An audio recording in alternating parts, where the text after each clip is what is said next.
औज़ुबिल्लाहि मिनश्शैतानिर्रजीम बिस्मिल्लाहिर्रहमानिर्रहीम अल्लाहुम्मा कुल्लि वलिय्यिकल हुज्जत इब्निल हसन सलावातुका अलैहि वला आबाइही फ़ी हाज़िहि स्सा व फ़ी कुल्लि साआ वलिय्यन व हाफ़िज़न व क़ाइदन व नासिरन व दलीलन व ऐनन व हत्ता तुस्किनहु अर्ज़का व तुमत्तिअहु फ़ीहा तवीला। अस्सलामु अलैकुम सामीन, हमारे चैनल ज़िक्र उला में खुश आमदीद। मैं आज आपके सामने इल्लामा लाजपाल हुसैन की तसनीफ़ वलायत इब्लीस से इक़्तिबास पेश कर रही हूँ, जिसका बुनियादी मकसद आपकी खिदमत में ऐसा इल्म बयान करना है जिससे लोगों में ऐसा शऊर बेदार हो कि जिससे शयातीन की चालों, हरबों और गुमराहकुन ख़यालात से बचा जाए।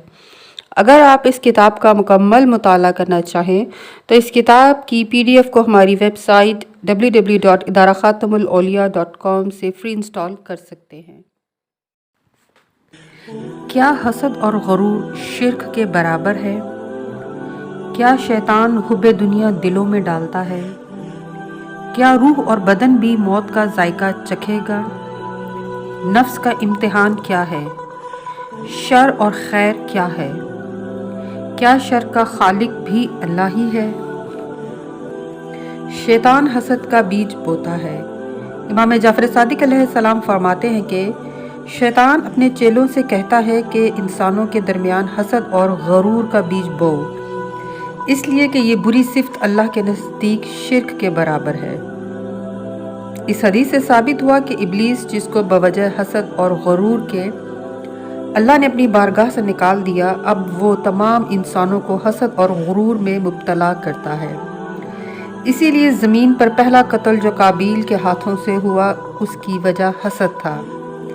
इसीलिए सूरह फलक की आखिरी आयत में अल्लाह ताला इरशाद फरमाता है कि और हसद करने वाले के शर से जबकि वो हसद करे, यानी अल्लाह की पनाह मांगी गई है, क्योंकि ये शैतान मलऊन ऐसा हसद इंसान के नफ्स में पैदा करता है कि अल्लाह ने बंदों पर वाजिब किया कि इसके हसद से मेरी पनाह मांगो। शैतान हुब्बे दुनिया दिलों में डालता है। सूरह तौबा की आयत 24 में इरशाद है, ए रसूल कह दो, अगर तुम्हारे बाप दादा, तुम्हारे बेटे, तुम्हारे भाई और तुम्हारी अज़वाज और तुम्हारे रिश्तेदार और वो माल जो तुमने जमा कर रखे हैं और वो तिजारत के जिसकी कसाद बाजी से तुम डरते हो और वो मकानात जो तुम पसंद करते हो, ये सब चीज़ें अल्लाह से, उसके रसूल से और उसकी राह में जिहाद करने से तुमको ज़्यादा प्यारी हैं, तो इंतज़ार करो यहाँ तक कि अल्लाह तुम पर अपना हुक्म ले आए, और अल्लाह नाफरमान लोगों की राहबरी नहीं करता। खैर और शर में तसादुम। सूरह अंबिया की आयत 35 में इरशाद है, कुल्लु नफ्सुन ज़ाइक़तुल मौत व नब्लुकुम व बिश्शर व खैर फितनति व इलैना तर्जऊन। हर जान मौत का जायका चखने वाली है और हम तुम्हें सख्ती यानी शर और खैर दोनों के साथ इम्तिहान की गर्ज से आजमाइश में डालते हैं और आखिरकार हमारी तरफ लौटाए जाओगे। इस आयत मुबारका में अल्लाह पाक ने शर और खैर दोनों का जिक्र किया है। तवज्जो तलब बात यह है कि आयत का आगाज़ अल्लाह ने कुल्लु नफ्सिन ज़ाइक़तुल मौत से किया है कि हर नफ्स मौत का जायका चखेगा। ये एक हकीकत है कि कुरान पाक के अंदर अल्लाह ताला ने रूह और जिस्म को मौत के जायके चखने के लिए कहीं भी इन दो लफ्ज़ों का इस्तेमाल नहीं किया।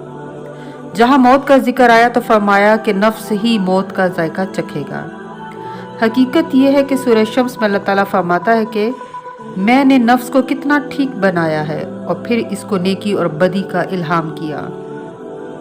यानी अल्लाह ने इंसान को जो दुनिया में नफ्स अता किया है, इस नफ्स को अल्लाह ने एक इम्तिहान दिया है और वो इम्तिहान शर और खैर का है। इसीलिए अल्लाह इंसान के नफ्स को दुनिया में आजमाइश में डालता है और यही वजह है कि कुरान मुक़द्दस के अंदर अल्लाह तबारक व तआला ने इरशाद फरमाया है कि शर और खैर की आजमाइश के बाद हर शख्स आखिरकार हमारी ही तरफ लौटेगा। सवाल ये पैदा होता है कि शर और खैर क्या है, क्योंकि लोग खैर और शर का ताल्लुक अल्लाह की ज़ात से समझते हैं और बाज़ का कहना ये है कि खैर और शर अल्लाह की ज़ात से मंसूब है। ये वो अकीदा है कि जिसने इंसानियत और मुसलमानों के अंदर गुमराही को फैलाया है, क्योंकि अल्लाह की ज़ात खैर महज है। अल्लाह की ज़ात खैर ही खैर है, उसकी ज़ात से खैर का सदूर होता है। एक बात इंतहाई अहम है कि अल्लाह शर और खैर के ज़रिए आज़माता है, لیکن کیا آپ یہ جانتے ہیں کہ شر اللہ نے خلق نہیں کیا؟ شر تو خیر کی ضد کے طور پر ظاہر ہوا ہے، اس لیے اللہ کی ذات سے صرف خیر کا ہی صدور ہوا۔